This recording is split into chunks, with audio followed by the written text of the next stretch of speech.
Hello दोस्तों, आपका स्वागत है हमारे चैनल में। आज का जो टॉपिक है उसका नाम है पुर्पुरल कॉम्प्लिकेशंस। मतलब प्रेगनेंसी के बाद क्या क्या कॉम्प्लिकेशंस आते हैं। क्या फीवर आता है? फीवर आता है तो कब आता है, क्यों आता है, कैसे आता है। कि अगर सर्जरी हो रहा है तो सर्जरी के कारण क्या क्या कॉम्प्लिकेशंस होते हैं, सब हम इसमें डील करेंगे। सबसे पहले इसमें क्या क्या डील करेंगे? Puerperal fever, uterine infection, abdominal incision infection, adnexal abscess and peritonitis, parametrial phlegmon, septic pelvic, thrombophlebitis, perineal infection, toxic shock syndrome और ब्रेस्ट इन्फेक्शन। इतने चीज़ों के बारे में मेनली डील करेंगे। सबसे पहले जो मोस्ट कॉमन होता है हमारा, वो होता है पुर्पुरल पेल्विक इन्फेक्शन, जो मेनली जेनाइटल ट्रैक्ट में देखने को मिलता है। अगर हम एंटीबायोटिक देंगे तो वो मेनली सही हो जाएगा। लेकिन ये जो है ना, इसके कारण जो पेल्विक इन्फेक्शन या जेनाइटल ट्रैक्ट इन्फेक्शन है डिलीवरी के बाद, उसके कारण मेनली मोर्टेलिटी रेट क्या होता है, ज़्यादा होता है। तो इसमें मेन कौन कौन से होते हैं? तो इसमें मेनली लीथल ट्रायड कहा जाता है। इन्फेक्शन के कारण, प्री इक्लेम्सिया के कारण, ऑब्स्टेट्रिक हेमरेज के कारण मेनली मैटरनल मोर्टेलिटी हो सकता है। मोर्टेलिटी कहने का क्या मतलब है? मरने की चांसेस। सबसे पहला पुर्पुरल फीवर। देखिए, पुर्पुरल फीवर जब टेम्परेचर 100.4 डिग्री फ़ारेनहाइट और 38 डिग्री सेल्सियस के बराबर या उससे ज़्यादा हो जाए तो उसको हम कहते हैं पुर्पुरल फीवर।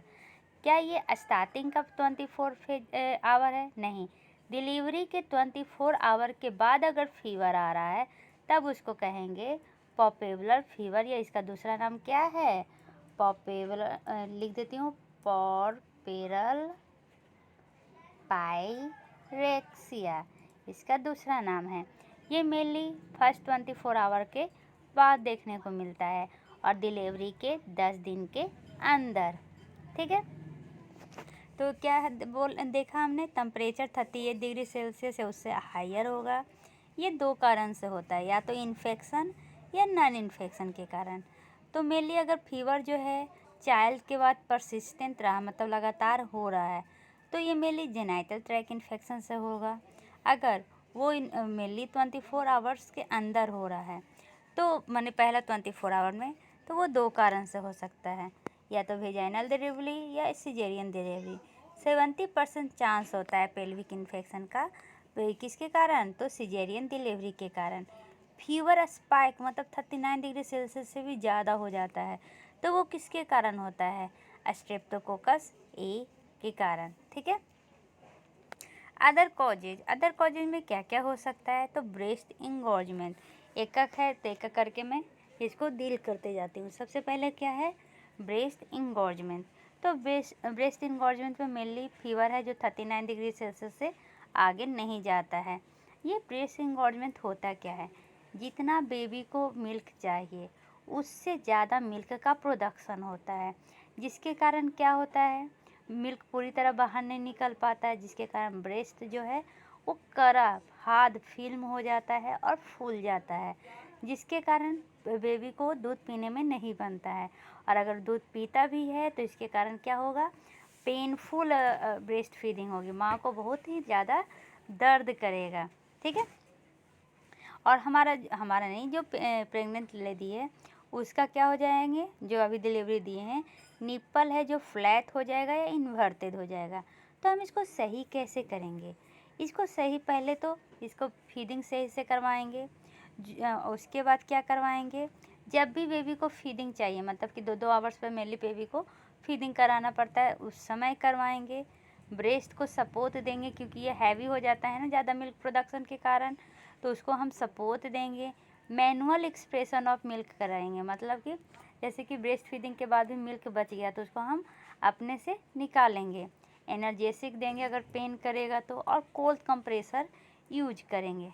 ठीक है, अब कभी कभी क्या होता है ना कि ये जो ज़बरदस्ती बच्चे पीते हैं या ब्रेस्ट फीडिंग कराते हैं, इससे क्या होता है, हमारा निप्पल में क्रैकर्स आ जाते हैं, फिस्टूला आ जाता है। इसके कारण क्या होता है, मेनली हाई ग्रेड फीवर ठंडा लगेगा, हाई ग्रेड फीवर होंगे, ठीक है, जिसके कारण जो ब्रेस्ट फीडिंग है वो कराना असंभव हो जाएगा। सीवियर स्वेलिंग हो जाएगी ब्रेस्ट में और वो पेन करेगा, जो स्किन है वो रेड हो जाएंगे, हॉट टेंस टेंडर हो जाएगा। तो इसको हम क्या कहते हैं? इसको हम कहते हैं मास्टिटिस। क्या? MASTITIS, inflammation in breast. इसमें मेनली हाई ग्रेड फीवर देखने को मिलता है। फीवर के साथ आपको चिल भी लगेगा। ब्रेस्ट फीडिंग आप नहीं करवा पाएंगे क्योंकि बहुत ही ज़्यादा पेन होगा, आपका स्किन हल्का रेड हो चुका होता है। तो ये मेनली किसके कारण होता है? तो ये स्ट्रेप्टोकोकस ए के कारण होता है। तो इसमें स्पाइकिंग फीवर आपको देखने को मिलेगा, ठीक है। तो इसमें होता क्या है? क्या ये कोई बीमारी है? देखिए क्या होता है, अभी बताया ना कि ब्रेस्ट इंगॉर्जमेंट में हम क्या करते हैं, ज़बरदस्ती बच्चों को पिलाते हैं, तो इसके कारण क्या होता है, निप्पल में क्रैकर्स आ जाते हैं। और क्रैकर्स आने के कारण क्या होते हैं, जब बच्चा दूध पीता है तो उसके नाक से क्या होता है, ये जो इन्फेंट का जो नोज है, थ्रोट है, उससे ये ऑर्गेनिज्म चला जाता है कहाँ पे? तो हमारा निप्पल के क्रैकर्स में, वहाँ से वो अंदर चला जाता है, ठीक है। और जिसके कारण क्या होता है, मेनली मास्टिटिस देखने को मिलता है। तो हम क्या देंगे? अब स्ट्रेप्टोकोकस जा रहा है तो हम एंटीबायोटिक देंगे। फीवर हाई ग्रेड है तो एंटीपायरेटिक देंगे। ब्रेस्ट सपोर्ट करेंगे। तो एंटीबायोटिक में हम कौन सा एंटीबायोटिक देंगे? तो हम देंगे डिक्लोक्सासिलिन। लिख देती हूँ, डिक्लोक्सासिलिन देंगे, ठीक है। कितना देंगे? 500 mg देंगे 4 टाइम्स एक दिन में 7 दिन के लिए। अगर कोई इंसान, क्योंकि ये पेनिसिलिन है तो पेनिसिलिन सेंसिटिव है, तो उसको हम इरिथ्रोमाइसिन देंगे 500 mg वही दिन में 4 बार, ठीक है। क्या मास्टिटिस जो अभी पढ़ा रही हूँ ये कंट्राडिक्टेड होता है ब्रेस्ट फीडिंग में? नहीं। जो पार्ट अफेक्टेड है ना, वो माने 2 ब्रेस्ट होता है, एक ब्रेस्ट में हो गया तो दूसरे ब्रेस्ट से आप कंटिन्यू कर सकते हैं, ठीक है। मेनली जो अनअफेक्टेड साइड है, और ब्रेस्ट मिल्क एक्सप्रेशन भी करते रहना बहुत ही ज़्यादा ज़रूरी है। अब क्या हुआ, हम हाई ग्रेड को प्रेग्नेंट लेडी आई, प्रेग्नेंट नहीं, जिसका डिलीवरी हो चुका है, उसको हाई ग्रेड फीवर है। उसका जो लेफ्ट ब्रेस्ट है वो इंगॉर्ज है, टेंस है, टेंडर है, उसके साथ क्रैकर्स निप्पल भी है। एंटीबायोटिक ट्रीटमेंट सही कर दिए हैं, 2 दिन के बाद चालू कर दिए हैं, फिर वो 2 दिन के बाद आए, फिर भी उसको अभी हाई ग्रेड फीवर है चिल के साथ। उसके बाद उसमें कोई भी फ्लैक्चुएंट मास दिख रहा है, ठीक है। तो ये क्या है? तो ये है ब्रेस्ट एब्सेस। मतलब अब ब्रेस्ट में क्या हो गया, पस बन गया है। तो इसी कारण तो वो जो एंटीबायोटिक दे रहे हैं तब भी बैक्टीरिया तो मर गया है, फिर भी क्या हो रहा है, टेंडरनेस हो रहे हैं, पेन कर रहा है, फीवर है। तो ये ब्रेस्ट एब्सेस के कारण होता है। तो इसको हम सही कैसे करेंगे? तो इसको हम सही करेंगे इंसिजन और ड्रेनेज से। और डायग्नोसिस कैसे करेंगे? तो अल्ट्रासाउंड से। कभी कभी क्या होता है ना, ये मास पल्पेबल नहीं होता है, तो मास पल्पेबल नहीं होता है तो हम कैसे देखेंगे? तो ये मेनली अल्ट्रासाउंड से देखेंगे। मतलब हमने क्या पढ़ा, ब्रेस्ट इंगॉर्जमेंट होता है जिसके कारण बेबी को पीने में डिफ़िकल्टी होती है, तो और बेबी फिर भी पीता है तो निप्पल में क्रैकर्स हो जाता है। बेबी के नाक और सोल थ्रोट से स्ट्रेप्टोकोकस से चला जाता है बेबी ये मदर के ब्रेस्ट में, जिसके कारण मास्टिटिस होता है। तो हम इसको सही करने के लिए एंटीबायोटिक देते हैं, लेकिन फिर भी अभी भी क्या है, इस एंटीबायोटिक से भी वो फीवर सही नहीं हो रहा है। तो हम क्या समझेंगे उसको, ब्रेस्ट एब्सेस है, ठीक है।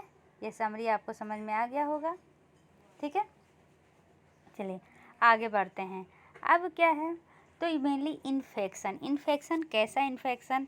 तो मोस्ट कॉमन अगर कोई पूछेगा ना कि मोस्ट कॉमन कॉज क्या है, तो मोस्ट कॉमन कॉज होता है हमारा ये जेनाइटल ट्रैक्ट इन्फेक्शन। तो एक बार पूरे कॉज के बारे में डील कर लेते हैं। जो कॉजेज होता है वो है ब्रेस्ट इंगॉर्जमेंट, मास्टिटिस, ठीक है, genital tract infection, urinary tract infection, atelectasis, wound infection, septic pelvic thrombophlebitis, deep venous thrombosis और other medical causes of fever. तो इसमें मोस्ट कॉमन कौन सा होगा? तो होगा जेनाइटल ट्रैक्ट इन्फेक्शन। एक एक करके डील करेंगे, टेंशन नहीं लीजिए, ठीक है। चलिए अब देखते हैं इन्फेक्शन में भी कौन कौन सा हमने पढ़ा। Urinary tract infection perineal laceration, जब बेबी निकलता है ना, लेसरेशन और इंसिजन में क्या डिफरेंस है देखें। जब ये इंसिजन होगा तो एकदम शार्प होगा, कोई भी इरेगुलर बाउंड्री नहीं होगी।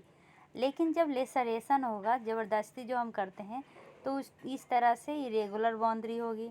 ठीक है, ये भी रेगुलर है, इरेगुलर जैसे तैसे एकदम चिपक सज जाएगा, तो उसको लेसरेशन कहते हैं। इपिस्टोमी, पेरिनियल का जो काटा जाता है ना बेबी, अगर डिफ़िकल्ट होता है निकालने में तो उसी को इपिस्टोमी कहते हैं। एब्डोमिनल इंसिजन, रेस्पिरेटरी कॉम्प्लिकेशंस, सबके बारे में डील करेंगे।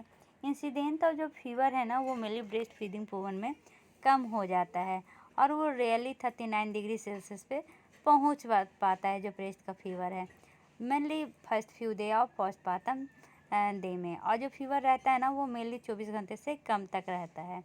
यूरिनरी इन्फेक्शन, जैसा कि पोस्टपार्टम में क्या होता है, नॉर्मल डायलिसिस हो जाने के कारण इन्फेक्शन तो सही हो जाता है, तो 24 आवर्स के पहले सही हो जाएगा। लेकिन अगर 24 आवर के बाद चल रहा है तो उसको हम क्या कहेंगे, यूरिनरी इन्फेक्शन, जो जिसमें हम मेनली एक्यूट पायलोनेफ्राइटिस के बारे में देखते हैं। इसमें अगर पायलोनेफ्राइटिस है मतलब कि जो हमारा किडनी में प्रॉब्लम है, किडनी में इन्फेक्शन है, तो कैसे पता चलेगा। फीवर हो रहा है, कॉस्टोवर्टिबुलर एंगल टेंडरनेस हो रहा है, नौसिया और वोमिटिंग हो रहा है। ठीक है, यहाँ तक समझने में कोई भी प्रॉब्लम नहीं है। चलिए हम अब क्या है, जो हमारा एथलेटिक्स भी देखने को मिलता है। एथलेटिक्स मतलब क्या होता है, रिस्पिरेटरी प्रॉब्लम हो रहा है, मेनली ये सीजेरियन के बाद देखने को मिलता है। ये होता कैसे है, तो मेनली ये हाइपोवेंटिलेशन के कारण होता है, जो कफ और डीप ब्रीदिंग के साथ सही कर सकते हैं। फीवर वही नॉर्मल फ्लोरा के ज़्यादा हो जाने के कारण होता है। ठीक है, तब यूटेराइन इन्फेक्शन का जो पोस्टपार्टम यूटेराइन इन्फेक्शन है, इसको डील करने के पहले हम कुछ ऐसे रिवीजन कर लेते हैं।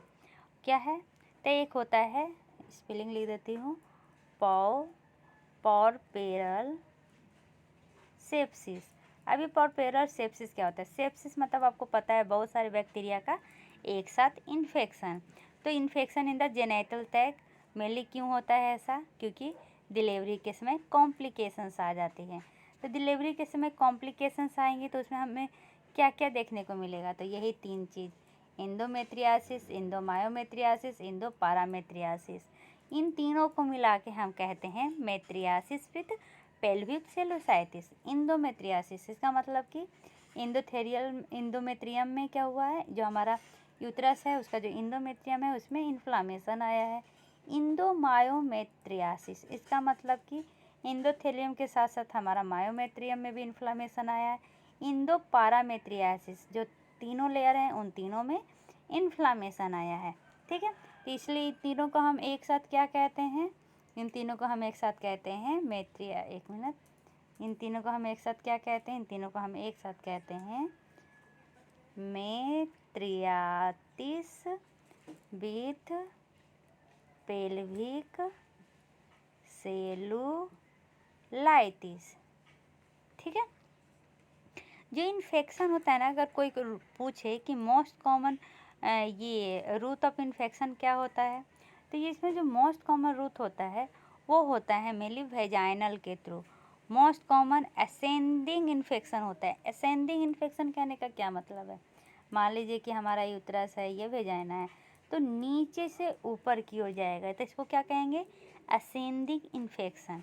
ठीक है, अगर कोई क्वेश्चन पूछे कि मोस्ट कॉमन रिस्क फैक्टर क्या है यूट्राइन इन्फेक्शन का, तो सबसे पहले हमें रूट ऑफ डिलीवरी देखना पड़ेगा।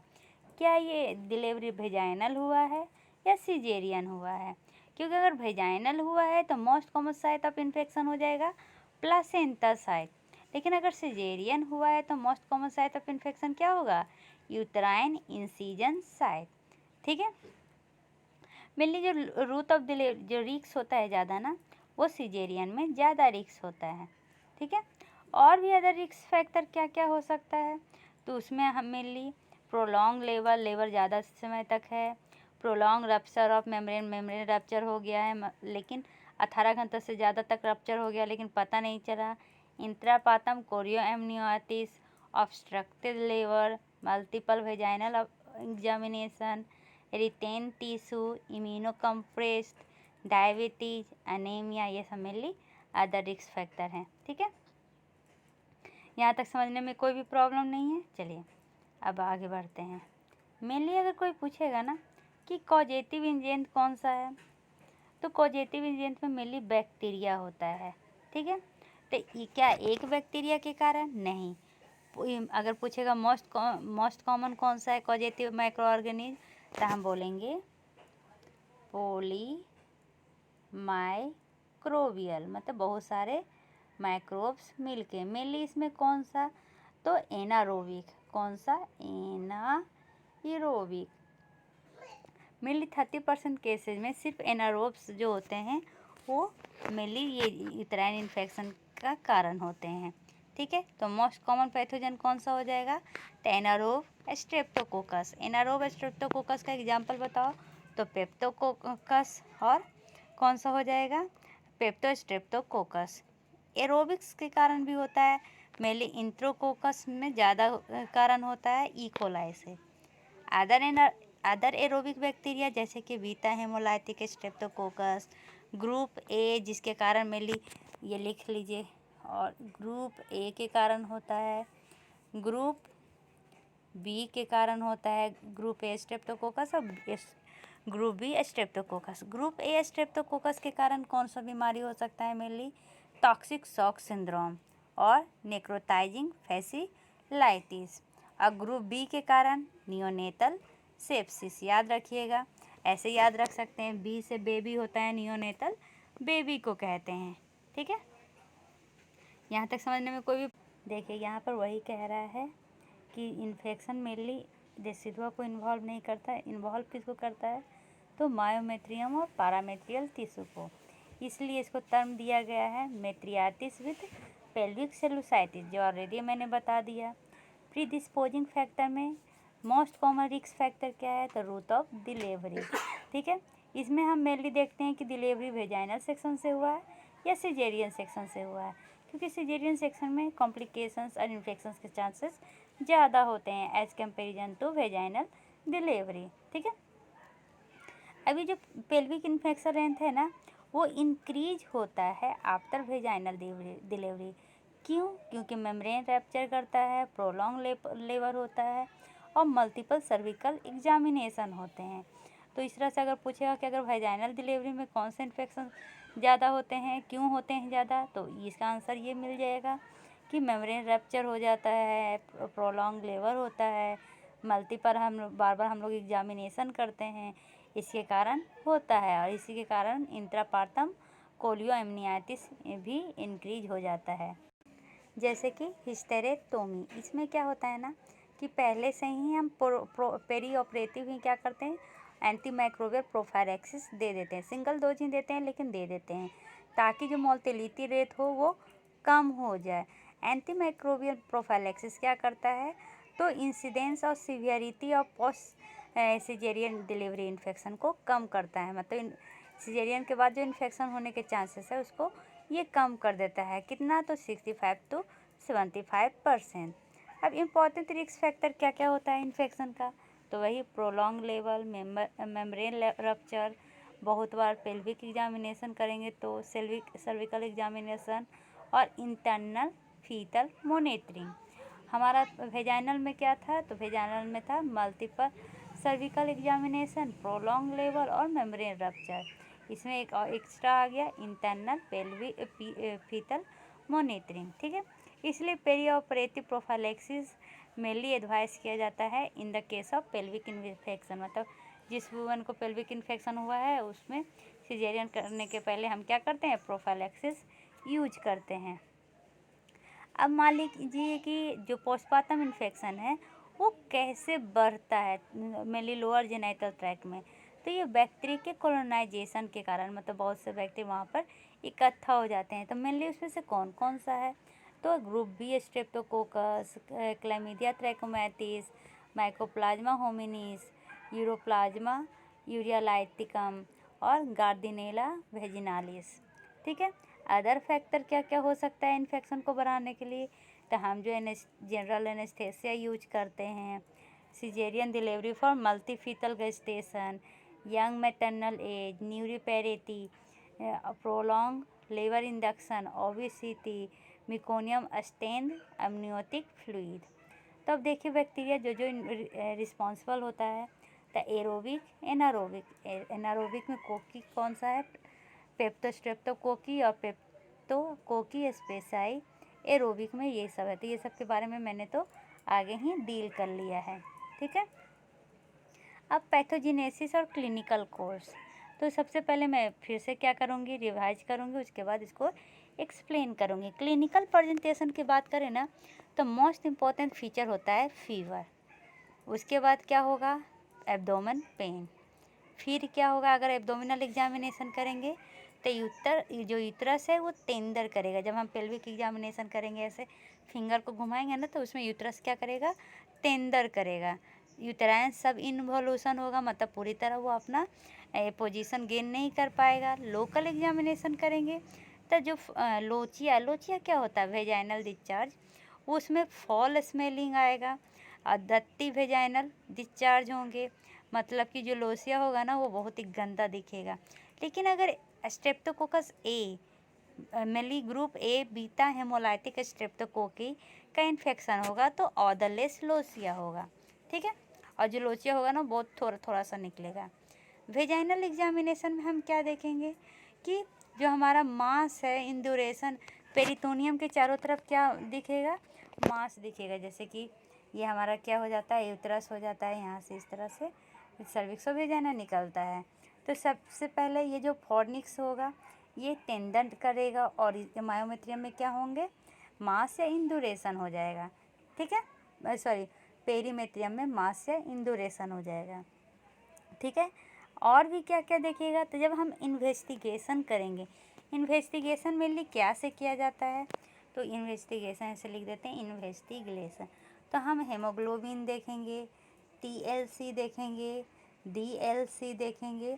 और इसका आप सबसे पहले बेसलाइन जानेंगे, तभी तो देखेंगे कि बढ़ा है या घटा है, ठीक है। TLC क्या होता है, टोटल ल्यूकोसाइट काउंट। DLC क्या होता है, डिफरेंशियल ल्यूकोसाइट काउंट, ठीक है। तो हम क्या करेंगे इसमें, तो हम ब्रॉड स्पेक्ट्रम एंटीबायोटिक देना चालू करेंगे। तो वेजाइनल डिलीवरी के लिए अलग होगा और सिजेरियन के लिए अलग होगा। वेजाइनल के लिए कौन सा ब्रॉड स्पेक्ट्रम देंगे, तो ampicillin plus gentamicin plus metronidazole. और अगर सिजेरियन डिलीवरी कर रहे हैं तो इसका गोल्ड स्टैंडर्ड ट्रीटमेंट क्या होगा, गोल्ड स्टैंडर्ड ट्रीटमेंट होगा क्लिंडामाइसिन प्लस जेंटामाइसिन, ठीक है। अल्ट्रासाउंड देखेंगे कि कोई रिटेन टिश्यू तो नहीं है। अगर जेनाइटल है तो हाई वेजाइनल कल्चर देखेंगे, रिटेन नहीं, ब्लड कल्चर मेनली देखेंगे, ठीक है। यहाँ तक समझने में कोई भी प्रॉब्लम नहीं है। चलिए अब PPT में आ जाते हैं। क्या कह रहा है, पैथोजेनेसिस एंड क्लिनिकल कोर्स। पीपीएलर इन्फेक्शन है ना, वो मेनली वेजाइनल डिलीवरी से होगा या सिजेरियन डिलीवरी से होगा। अगर वेजाइनल डिलीवरी से हुआ तो मोस्ट कॉमन साइट कौन सा होगा, प्लासेंटल इम्प्लांटेशन साइट। और कहाँ पे होगा, तो डिसिडुआ या एजेंस मायोमेट्रियम में होगा। इसमें मेनली सर्विको वेजाइनल लेसरेशन दिखता है, क्योंकि वेजाइना तो एक छोटा सा नली होता है ना, बर्थ कैनाल होता है, उससे उतना बड़ा बेबी निकलता है, तो लेसरेशन होने के चांसेस होते हैं। अब क्या है, सिजेरियन की बात करें तो इसमें मेनली जो सर्जरी में इंसिजन होता है वहाँ पे इन्फेक्शन होने के चांसेस होते हैं। अब बैक्टीरिया जो ऑलरेडी कॉलोनाइज होया हुआ है सर्विक्स और वेजाइना में, ये क्या होता है, ज़्यादा बनने लगता है। किसमें, जिसमें एमनियोटिक फ्लूइड ज़्यादा रहता है ड्यूरिंग लेबर। तो इसके कारण क्या होता है, ये जो यूटेराइन टिश्यू है ना उसको इन्वेड करता है और मेनली पैरामेट्रियल सेलुलाइटिस कॉज करता है। अर्ली ट्रीटमेंट में हम क्या करेंगे, तो इन्फेक्शन मेनली क्या से कहाँ कहाँ पे है, पैरामेट्रियम या पैरावेजाइनल टिश्यू में और डीप इन द पेल्विस में। तो हम मेनली ट्रीटमेंट इस तरह से करेंगे। गोल्ड स्टैंडर्ड हमारा क्या है, क्लिंडामाइसिन प्लस जेंटामाइसिन, ठीक है। बाकी में ब्रॉड स्पेक्ट्रम यूज करेंगे। तो इस तरह ये सब तो मैंने पहले ही बता दिया है, तो आप इसको एक बार देख लीजिएगा, ठीक है। Perioperative prophylaxis. Perioperative prophylaxis में हम क्या करेंगे, तो एंटी माइक्रोबियल प्रोफाइलैक्सिस देंगे मेनली सिजेरियन में, ठीक है। सिंगल डोज प्रोफाइलैक्सिस देंगे 2 ग्राम की डोज देंगे ampicillin first generation of cephalosporin. ये आइडियल होता है। कब देंगे तो क्यों देंगे तो पोस्ट ऑपरेटिव पेल्विक या वुंड इन्फेक्शन रेट को कम करने के लिए।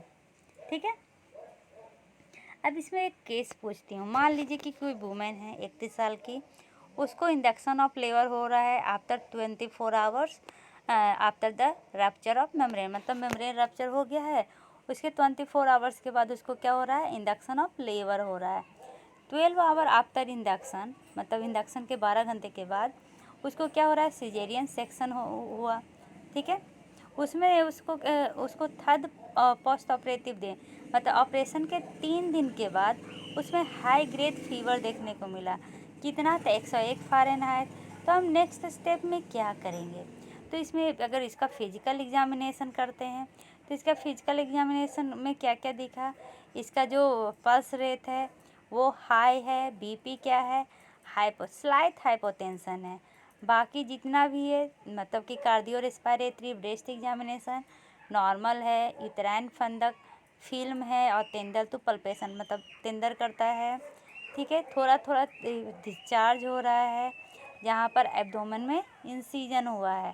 पेल्विक एग्जामिनेशन में क्या मिला है, लोचिया में फॉल स्मेलिंग है, बायलेटरल लोअर एक्सट्रीमिटीज है। तो ये सब क्या था, फॉल स्मेलिंग, ये सब मेनली पेल्विक क्या था, इन्फेक्शन के कारण हो रहा था। इन्फेक्शन में क्या आंसर, तो सेप्सिस, पेल्विक सेप्सिस के कारण होगा। ठीक है, तो उसमें हम क्या देंगे, तो आइडियल टेस्ट होगा उसमें देने के लिए क्लिंडामाइसिन और जेंटामाइसिन। अब सर्जिकल साइट के प्रिवेंशन के लिए हम सबसे पहले जो एब्डोमेन है ना, जहाँ पर हम इंसीजन करने वाले होते हैं, उसको हम प्रिपेयर करते हैं। तो प्रिपेयर कैसे करेंगे, तो पहले क्लोरहेक्सिडिन अल्कोहल से साफ़ करेंगे, उसके बाद फिर हम आयोडीन अल्कोहल से साफ़ करेंगे ताकि इन्फेक्शन से बचा सकें। अगर वेजाइनल क्लीनिंग करना है तो हम क्या करेंगे, पोविडीन आयोडीन से धोएंगे या मेट्रोनिडाजोल का जेल लगाएंगे। ठीक है, अदर मेथड क्या क्या हो सकता है प्रोफाइलैक्सिस का, तो हम प्रीनेटल ये सर्विको वेजाइनल कल्चर करेंगे, आइडेंटिफाई करेंगे पैथोजन, और पैथोजन आइडेंटिफाई हो गया तो उसको ट्रीट करेंगे। ठीक है, ये कौन कौन सा ये सब इंसिडेंट को घटा सकता है, तो प्रीटर्म लेबर, कोरियोमनियाइटिस और पॉपुलर इन्फेक्शन। अगर ट्रीटमेंट एसिम्प्टोमेटिक रहा तो कोई बेनिफिशियल इफेक्ट नहीं होगा। Complications of uterine and pelvic infection, mainly जो कॉम्प्लिकेशंस है जैसे कि मेट्रियासिस, जो इन्फेक्शन हो जाता है, इन्फ्लामेशन हो जाता है ब्रेस्ट टिश्यू में, वो हम ट्रीट करेंगे एंटी माइक्रोबियल ट्रीटमेंट से। तो वो विदिन 48 to 78 आवर्स क्या हो जाएगा, सही हो जाएगा।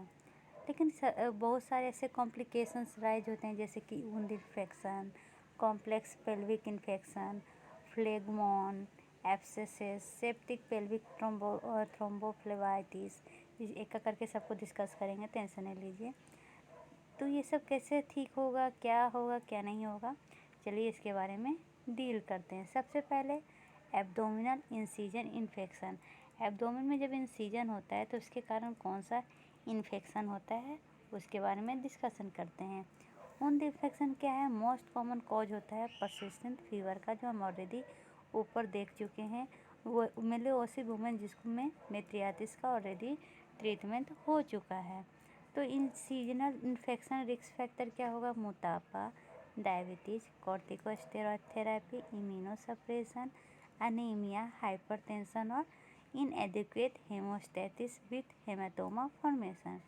अगर हम प्रोफाइलैक्टिस के रूप में एंटी माइक्रोबियल देते हैं तो एब्डोमिनल वुंड इन्फेक्शन को चांसेस को कम कर देता है। ट्रीटमेंट में क्या है, तो सबसे पहले तो एंटी माइक्रोब्स, सर्जिकल ड्रेनेज और डिब्रीडमेंट और डिविटलाइज टिश्यू, मतलब कि वो जो एब्सेस हो जाता है उसको बाहर निकाल देना, उसका जो थोड़ा मोड़ा टिश्यू हो जाता है सबको बाहर निकाल के अच्छे से सफाई कर देना। ठीक है, इसमें मेनली स्पाइनल एनेस्थेसिया या जनरल एनेस्थेसिया का ज़रूरत पड़ता है। फेसिया को केयरफुली इंस्पेक्ट किया जाता है, लोकल वुंड केयर किया जाता है। Thereafter is completely twice daily, मतलब जो लोकल वुंड हुआ है उसको दिन में कम से कम 2 बार देखा जाता है, मतलब उसको देखा जाता है कि सही है कि पास आ रहा है कि नहीं आ रहा है। ठीक है। प्रोसीजरल एनेस्थेसिया में हम क्या करेंगे, मेनली ऊंद साइज और ऊंद लोकेशन को देखकर तो हम मेनली ये जो एनेस्थेसिया है ये तो ओरल दे सकते हैं, इंट्रामस्कुलर दे सकते हैं या इंट्रावेनस दे सकते हैं। ठीक है। नेक्रोटिक टिश्यू, जो टिश्यू ऑलरेडी मर चुका है उसको रिमूव करना बहुत ज़रूरी है। ऊंद को रीपैक करेंगे मॉइस्ट गैस से। हेल्दी ग्रेनुलेशन टिश्यू मेनली जो ये बनना चालू होगा वो 4 से 6 दिन में हो जाएगा। ठीक है। Secondary en bloc closure of the open layer, अगर वो ये जो होता है ना ये सेकेंडरी टू द ओपन, ये जो क्लोजर होता है वो ओपन लेयर का सेकेंडरी होता है। ठीक है। वैक्यूम असिस्टेड वुंड क्लोजर, ये क्या है, तो ये मेनली इसमें हम क्या करते हैं, निगेटिव प्रेशर लगाते हैं और फोम वुंड इंटरफेरेंस को, जिसके कारण वुंड हीलिंग होता है, मतलब हम ऊपर से प्रेशर लगाते हैं। इस टेक्निक में मेनली वैक्यूम असिस्टेड क्लोजर होता है, जिसको शॉर्ट फॉर्म में VAC, टॉपिकल नेगेटिव प्रेशर जिसको TNP, और negative pressure wound therapy NPWT कहा जाता है। इसमें क्या क्या होता है ना कि बहुत बार ये सिस्टम अवेलेबल होता है और इसलिए वाइडली एक्सेप्टेड होते हैं। ऑब्स्ट्रक्टिव में मेनली डिस्टर्बेड और infected abdominal wound major indication होता है किसके लिए, तो वैक्यूम असिस्टेड क्लोजर के लिए। क्लोजर ऑफ पेरिनियल, ये जो क्लोजर होता है ना पेरिनियल वुंड का, ये मेनली इन्फेक्टेड एपिस्टोमी, हेमाटोमा या एब्सेस के कारण होता है। ये अलग होता है वैक्यूम असिस्टेड वुंड क्लोजर से, क्योंकि उसमें मेनली ओपन सर्जिकल एब्डोमेन में देखने को मिलता है और ये मेनली इनकाउंटर किया जाता है ऑब्स्टेट्रिक पेशेंट में, जिसमें हम negative pressure wound therapy mainly करते हैं वुंड इन्फेक्शन से बचाने के लिए। ठीक है। इस तरह से वुंड डेहिसेंस, वुंड डिस्ट्रप्शन और dehiscence refers to the separation of fascial layer. अब मान लीजिए कि फेशियल लेयर एक दूसरे से अलग हो गया, उस टर्म को हम कहते हैं वुंड डेहिसेंस या वुंड डिस्ट्रप्शन। ये एक सीरियस कॉम्प्लिकेशंस है और इसमें क्या करना चाहिए, सेकेंडरी क्लोजर करना चाहिए और मेनली ये ऑपरेटिंग रूम में होता है। Other than wound infection obesity में भी ये रिस्क फैक्टर, सिर्फ वुंड इन्फेक्शन ही नहीं है, ओबेसिटी भी मेजर रिस्क फैक्टर है, क्योंकि जो मोस्ट डिस्ट्रप्शन होता है ना वो mainly 5th post operative day में होता है, मतलब कि जो ऑपरेशन करने के 5वां दिन होता है ना उसमें ज़्यादा ही डिस्ट्रप्शन देखने को मिलता है। इसके साथ साथ वो जो पस जैसा निकलता है ना वो सा देखिएगा। Facial dehiscence was associated with facial infection and tissue necrosis. ये जो फेशियल डेहिसेंस मतलब सेपरेट हुआ एक दूसरे से, उसमें नेक्रोसिस भी फेशिया में ही होगा और टिश्यू और जो इन्फेक्शन भी होगा वो फेशिया में ही होगा। ठीक है। तो उन डेहिसेंस समझ गए, मतलब कि फेशियल लेयर में सेपरेशन होना। अब नेक्रोटाइजिंग फैसिलिटीज, ये एक इन्फेक्शन मेनली बैक्टीरिया के कारण होता है। इसमें जो हमारा स्किन, फैट, टिश्यू जो कवर किया रहता है मसल को, वो डिस्ट्रॉय हो जाता है। ये टिश्यू को हम फ्लेश ईटिंग बैक्टीरिया भी ये जो डिजीज है, इस डिजीज को हम फ्लेश ईटिंग बैक्टीरिया भी कहते हैं। ये कभी कभी क्या होता है ना जेनाइटल पार्ट में हो जाता है, तो इसको हम क्या कहेंगे, फॉर नियर गैंग रीनी।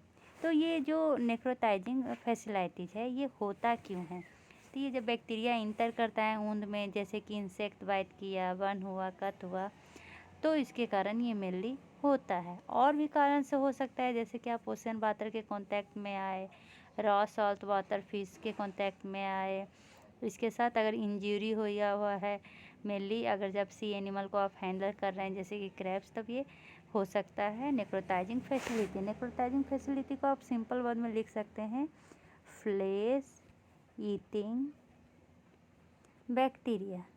ठीक है। अब ये किस कारण से होता है, तो ये मेनली जो कारण होता है वो बैक्टीरिया के कारण होता है, और वो बैक्टीरिया कौन सा है, स्ट्रेप्टोकोकस ए। मोस्ट कॉमन कौन सा है, तो ग्रुप ए स्ट्रेप्टोकोकस। ठीक है। क्या इसका ट्रीटमेंट संभव है, हाँ इसका ट्रीटमेंट संभव है। तो कैसे ट्रीट करेंगे, तो मेनली हम इसको ट्रीट करेंगे IV एंटीबायोटिक से और सर्जरी से, ताकि वो जो डेड टिश्यू है उसको हम इजीली निकाल सकें। ठीक है। क्या ये नेक्रोटाइजिंग फैसिलिटी जो है वो कंटाजियस होता है, तो नहीं, ये कंटाजियस नहीं होता है। ठीक है, अब चलिए इसके बारे में पढ़ते हैं। ये जो है हमारा नेक्रोटाइजिंग फैसिलाइटिस, ये अनकॉमन है, मेनली सीवियर वुंड इन्फेक्शन में देखा जाता है। इसमें मेनली कौन कौन से टर्म में देखा जाएगा? जब एब्डोमिनल इंसिजन होगा, कॉम्प्लिकेट एपिस्टोमी होगी या पेरिनियल लेसरेशन होगा। इसमें टिश्यू नेक्रोसिस होने लगता है। रिस्क फैक्टर क्या क्या है? तो मेनली डायबिटीज, ओबेसिटी और हाइपरटेंशन। इसमें बहुत सारे माइक्रो ऑर्गेनिज्म होते हैं जिसके कारण ये होता है। सिंगल विरुलेंट बैक्टीरियल स्पीसीज क्या होता है? तो group A beta haemolytic streptococcus. ठीक है, देखिए यहाँ पर क्या दिखा रहा है, मेनली जो हमारा नेक्रोटाइजिंग फैसिलिटी मेनली इन्वॉल्व किया हुआ है एब्डोमिनल वाल को। अर्ली डायग्नोसिस करेंगे। सर्जिकल डिब्रीज में जो टिश्यू है ना वो ख़राब होया हुआ है, उसको काट के बाहर निकाल देंगे। वहाँ पे सिंथेटिक ये मेश रखेंगे। ठीक है, एंटीबाइक्रोबियल एंटीबायोटिक यूज करेंगे। अगर हम इसका सर्जिकल ट्रीटमेंट ना करें तो डेथ निश्चित है। एडिनेक्सल एब्सेस एंड पेरिटोनाइटिस, ये इसमें क्या होता है? इसमें देखिए एडिनेक्सल मतलब क्या होगा? एक्स्ट्रा पार्ट जिसमें एब्सेस हो जाता है, जिसके कारण क्या होगा? पेरिटोनियम में इन्फ्लामेशन होगा। तो इसमें जो सबसे पहला हम देखते हैं वो है ओवेरियन एब्सेस, जो मेनली रियली ही डेवलप्ड होता है। ये होता कैसे है? तो ये बैक्टीरियल इन्वेशन, मतलब बैक्टीरिया वहाँ आकर क्या करेगा? रह जाएगा वहाँ पे, अपने आप को रेप्लिकेट करेगा। मेनली कहाँ पर? तो ओवेरियन कैप्सूल में। ये इसमें जो एब्सेस होता है वो यूनिलेटरल होता है, मतलब दोनों ओवरी में ना होकर एक ओवरी में होता है, मेनली डिलीवरी के 1 से 2 वीक के बाद। ठीक है, ये एक या 2 वीक में। ये इसमें रप्चर कॉमन होता है। और पेरिटोनाइटिस, जब ये सीवियर केस में जाएगा तब पेरिटोनाइटिस होगा। ठीक है, पेरिटोनाइटिस मेनली सिजेरियन डिलीवरी में कॉमन नहीं होता है। ये कब देखेंगे? तो ये मेट्रियाटिस के साथ साथ होता है। इसमें हम यूट्राइन इंसिजन नेक्रोसिस देखेंगे, डेहिसेंस देखेंगे। डेहिसेंस मतलब बता दिया था, फैसे के 2 लेयर का सेपरेट होना। एडिनेक्सल एब्सेस रप्चर कर जाएगा और इंट्रा ऑपरेटिव बॉल इंजरी भी होने के चांसेस हैं। पेरिटोनाइटिस रियली इनकाउंटर होता है वेजाइनल डिलीवरी के बाद। ये mainly group A beta haemolytic streptococci के कारण होता है। इसमें हमारा जो पोस्टपार्टम वुमेन है उसमें एब्डोमिनल रिगिडिटी ज़्यादा प्रोमिनेंट नहीं होता है, क्योंकि जो फिजियोलॉजिकल एब्डोमिनल वॉल है वो रिलैक्स हो जाता है प्रेगनेंसी में के बाद। पेन में भी सीवियर। अगला जो टर्म है उसका नाम है पारामेट्रियल फ्लेगमोन। पारामेट्रियल तो आपको पता है, जो outer layer of the uterus को कहते हैं। अब ये फ्लेगमोन को अगर हम सिंपल या मेडिकल टर्म में कहें तो इसका मतलब होता है inflammation of soft tissue that spread under the skin. मतलब बॉडी के अंदर या स्किन के अंदर अगर सॉफ्ट टिश्यू में इन्फ्लामेशन हो जाएगा उसको हम फ्लेगमोन कहते हैं। या इसका दूसरा परिभाषा था localized area of acute infection of the soft tissue, मतलब वैसा एरिया जहाँ पर सॉफ्ट टिश्यू का एक्यूट इन्फ्लामेशन हुआ है। ठीक है, ये कुछ वुमेन में मेनली जिनको मेट्रियासिस हुआ है और जिसको उसके साथ साथ सिजेरियन डिलीवरी भी हुआ है, उनमें ये मेनली देखने को मिलता है। ये मेनली कहाँ पर भी पाया जाता है? ये ब्रोड लिगामेंट के लिप्स में पाया जाता है। ये इन्फेक्शन कब होता है? तो जब फीवर परसिस्ट करता है 72 घंटा से ज़्यादा। ठीक है, इवन आप जब इंट्रावेनस एंटीबायोटिक दीजिएगा ना तब भी। फ्लेगमोन यूनिलेटरल होता है, दोनों तरफ से नहीं, एक तरफ से ये क्या करता है? डैमेज करता है। और लिमिटेड कहाँ पे होता है? तो पैरामेट्रियम मेनली उसमें कहाँ? तो ब्रोड लिगामेंट में। सेलुलाइटिस एक्सटेंड करता है नेचुरल लाइन ऑफ क्लीवेज, जहाँ पे क्लीवेज होता है वहाँ तक इन्फ्लामेशन होता है ब्रोड लिगामेंट के साथ। इसमें साइड वॉल भी क्या होते हैं, कभी कभी अफेक्ट होते हैं। पोस्टीरियर एक्सटेंशन देखने को मिलता है और इसमें रेक्टोवेजाइनल स्पूटम भी इन्वॉल्व हो जाता है। और क्या देख सकते हैं? तो सर्विक्स में फिल्म मास देखेंगे, कहाँ पे? तो पोस्टीरियर तरफ। ट्रीट करेंगे ब्रॉड स्पेक्ट्रम एंटीमाइक्रोबियल लेगिमेंट से। फीवर अपने आप 5 से 7 दिन में रिजॉल्व हो जाएगा। ठीक है, अगर इमेजिंग स्टडी की बात करें तो हम सीटी स्कैन और एमआरआई करेंगे जिनको परसिस्टेंट पॉपेबुलर इन्फेक्शन है। ये देखिए क्या है, तो नेक्रोटिक हिस्टेरेटोमी इन्फेक्शन जिसमें बहुत सीवियर सेलुलाइटिस देखने को मिल रहा है। सेप्टिक पेल्विक थ्रोम्बोफ्लेबाइटिस, इसको पढ़ने के पहले एक केस डिस्कस करते हैं। केस क्योंकि डिस्कस करना बहुत ही ज़रूरी है। एक वूमेन है जिसमें आईवी एंटीबायोटिक चल रहा है, लेकिन उसकी फीवर में कोई भी इम्प्रूवमेंट नहीं है 5 दिन तक। वो मेडिसिन ओरली ले रही है, कोई भी वोमिटिंग, डिस्निया, डायरिया या यूरिनरी कंप्लेंट नहीं है। वो देखने में बीमार भी नहीं लग रही है। एब्डोमिनल एग्जामिनेशन से उसको सिर्फ माइल्ड लोअर एब्डोमेन में पेन है, वो भी जब डीप पल्पेशन करते हैं ना तब। यूट्रस में कोई भी टेंडर नहीं है। एब्डोमेन का जो इंसिजन है उसमें भी सही से हीलिंग हो रहा है। एग्जामिनेशन में ये भी पता चला कि लोअर एक्सट्रीमिटीज में कोई भी टेंडरनेस, स्वेलिंग या इराइथेमा नहीं है। तो क्या हो सकता है? तो जो मोस्ट कॉमन डायग्नोसिस होगा वो होगा पेल्विक एब्सेस, जिसमें हम मेनली डायरिया और पैरालाइटिक इलियस देखते हैं। ठीक है, अब आते हैं सेप्टिक पेल्विक थ्रोम्बोफ्लेबाइटिस। सबसे पहले इस टर्म का मतलब समझते हैं, बहुत बड़ा टर्म है। थ्रोम्बो मतलब क्या होता है? Blood coagulation. प्लेब मतलब क्या होता है? वेन। आइटिस मतलब इन्फ्लामेशन। थ्रोम्बोटिक के कारण जो वेन में इन्फ्लामेशन होता है उसको हम कहते हैं थ्रोम्बोफ्लेबाइटिक। ठीक है, ये सेप्टिक पेल्विक कहने का क्या मतलब है, तो ये आगे आप समझिएगा। सबसे पहले ये ओरिजिनेट होता है प्लासेंटल साइट से। प्लासेंटल साइट मेनली जहाँ पर इन्फेक्टिव ऑर्गेनिज्म आया है और एक्सटेंड करके चल जाता है यूटेराइन या ओवेरियन वेन में, कभी कभी पेल्विक वेन से इंट्रावेनस वेना कावा में भी चला जाता है। ठीक है, जो एंटीमाइक्रोबियल थेरेपी है ना वो मेनली इम्प्रूव करता है मॉर्टेलिटी रेट को और क्या करता है? इन्फेक्शन से बचाता है। Septic phlebitis arise from the extension along venous route and may cause thrombosis। अब ये सेप्टिक प्लेबाइटिस कहने का क्या मतलब है? अब ओवरऑल जब सेप्टिक पेल्विक थ्रोम्बोफ्लेबाइटिस की बात करें तो ये मेनली पोस्टपार्टम कॉम्प्लिकेशन होता है। इसमें आप परसिस्टेंट लगातार फीवर देखिएगा जो मेनली किसी भी ब्रॉड स्पेक्ट्रम एंटीबायोटिक से रिएक्ट नहीं, मतलब हम एंटीबायोटिक दे रहे हैं लेकिन फिर भी फीवर कम नहीं हो रहा है। और जो इन्फेक्शन है वो पेल्विक एरिया से मेनली वेजाइनल वॉल के थ्रू कहाँ चला गया? ओवेरियन वेन में चला गया है।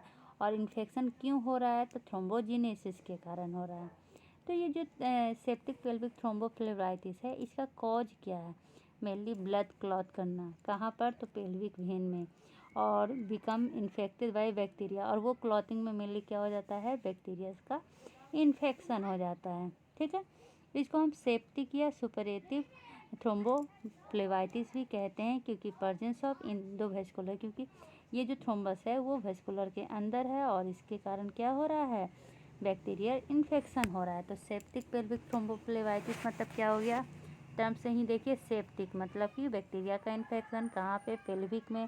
पेल्विक में कौन सा पार्ट में? तो वेन में थ्रोम्बोसिस हो रहा है और उसके साथ साथ इन्फेक्शन भी हो रहा है, तो उसको कहेंगे सेप्टिक पेल्विक थ्रोम्बोफ्लेबाइटिस। ठीक है, यहाँ तक समझ में। इसमें मेनली कभी कभी जो हमारा लिम्फ नोड है, लिम्फ नोड का वेसल्स है, उसमें भी इन्फ्लामेशन देखने को मिलता है।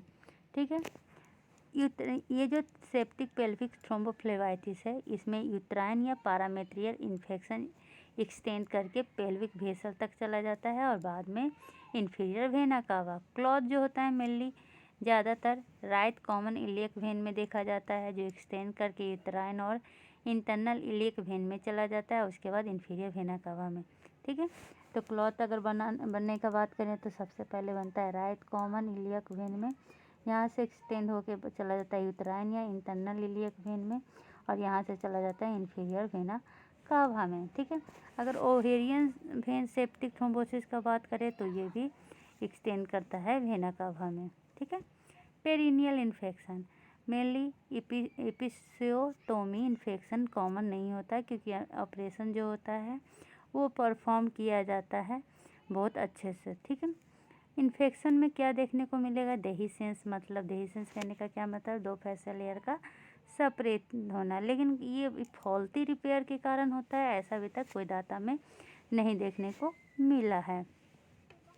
अगर पैथोजेनेसिस की बात करें तो एपिस्टोमी डेhiscence, एपिस्टोमी डेhiscence का मतलब क्या होता है पहले, तब तो इसका पैथोजेनेसिस जान। एपिसियोटोमी डेhiscence इसका मतलब क्या होता है, ये आपको पता है। एपिसियोटोमी मेनली पेरिनियम को क्या किया जाता है, सर्जरी किया जाता है, उसके कारण उसको पहले तो सुचरिंग कर देते हैं, लेकिन किसी कारण बस वो एक दूसरे से सेपरेट हो जाए तो उसी को कहते हैं एपिसियोटोमी डेhiscence। ये मेनली होता है किस कारण से, तो इन्फेक्शन के कारण से, और ये रेयर कॉम्प्लिकेशंस होता है वेजाइनल डिलीवरी में। इन्फेक्शन रेट एपिसियोटोमी का क्या होता है, कम होता है। इसका मोस्ट कॉमन क्या हो जाएगा कॉज, तो हमारा कौन सा, infection. Other factor coagulation disorder, smoking, human papilloma virus infection के कारण होता है। इसमें आपको मिले local pain, dysuria, urinary retention होगा भी और नहीं भी होगा, ऐसे सिम्टम देखने को मिलेंगे। मोस्ट कॉमन फाइंडिंग क्या होगा एपिसियोटोमी डेhiscence में, तो पस निकलेगा, फीवर होगा, पूरा जो भुलवा है वो फूल जाएंगे, अल्सर हो जाएगा और उसमें एक्सुडेट हो जाता है, पस जैसा निकलने लगता है। वेजाइनल लेसरेशन, इसका मतलब क्या होता है कि जो हमारा जहाँ पे लेसरेशन हुआ है मेनली पेरिनियल पार्ट में, उसका जो ऊपर वाला लेयर है वो रेड, स्वेलन और नेक्रोटिक और कभी कभी स्लप ऑफ भी हो जाता है। ठीक है। पैरामेट्रियल एक्सटेंशन में मेनली कभी कभी हमारा लिम्फ नोड भी इन्वॉल्व होता है। डीप लेसरेशन कहने का क्या मतलब है कि ये laceration mainly base of the broad ligament तक चला जाता है, जिसके कारण लिम्फ एंजाइटिस, पैरामेट्रियासिस और बैक्टीरियमिया होगा। तो ट्रीट कैसे करेंगे, तो जो पहले जो इन्फेक्टेड एपिसियोटोमी है उसको मैनेज करेंगे, उसको ड्रेन करेंगे, अगर पस से सब आ गया तो उसको ड्रेनेज करेंगे, सूचर जो रिमूव हो गया उसको सही से करेंगे, इन्फेक्शन वुंड डिब्रीडमेंट करेंगे, मतलब जो वुंड के कारण नेक्रोटिक टिश्यू है उसको साफ़ करेंगे। ठीक है। उसके बाद इंट्रावेनस हम क्या देंगे, एंटी माइक्रोबियल देंगे और लोकल वुंड केयर करेंगे। ठीक है। तो ये इस तरह से हम कर सकते हैं ट्रीटमेंट, यहाँ पर दिया हुआ है पूरा ट्रीटमेंट का। तो हम शीतवात भी कर सकते हैं, एनाल्जेसिया लेंगे, उसको साफ़ करेंगे पोविडीन आयोडीन सॉल्यूशन ये सबसे। ठीक है। ब्रेस्ट इन्फेक्शन, ब्रेस्ट इन्फेक्शन में हम क्या बात कर सकते हैं, ब्रेस्ट इन्फेक्शन पढ़ने से पहले हम फिर से एक बार सेप्टिक पेल्विक थ्रोम्बाइटिस का रिवीजन कर लेते हैं। ठीक है। सेप्टिक पेल्विक थ्रोम्बोफ्लेबाइटिस क्या था, तो इसमें मेनली भेन में क्या हो जाता है, थ्रोम्बोसिस हो जाता है। मेनली जो मोस्ट कॉमन साइट है वो कहाँ पे है, तो प्लासेंटल साइट, और ये जो थ्रोम्बोसिस है बाद में यूट्राइन और ओवेरियन वेन में भी चला जाता है और उसके बाद वो एक्सटेंड करके इंफीरियर वेना कावा में चला जाता है। तो इसके कारण होता क्या है तो कैसे पता चलेगा, मतलब हाँ एंटीबायोटिक ले रहे हैं, सिम्टम इम्प्रूवमेंट हो रहा है, लेकिन फीवर क्या हो रहा है, अभी भी हाई है, तो इससे हम इसका डायग्नोसिस कर सकते हैं। ठीक है। ब्लड और यूरिन टेस्ट करवाएंगे, कल्चर टेस्ट तो नेगेटिव आएगा, लेकिन ये कंफर्म होता है मेनली पेल्विक सीटी स्कैन और एमआरआई के द्वारा। ट्रीटमेंट तो आईवी एंटीबायोटिक देंगे, हेपरिन ऐड करेंगे। ठीक है। लेटेस्ट एविडेंस के अनुसार हम अगर एंटीकोगुलेशन ऐड करते हैं तो इसमें मेनली क्या होता है, कोई भी इम्प्रूवमेंट नहीं होता है, लेकिन जो फीवर है उसमें रिकवरी देखने को मिलेगा।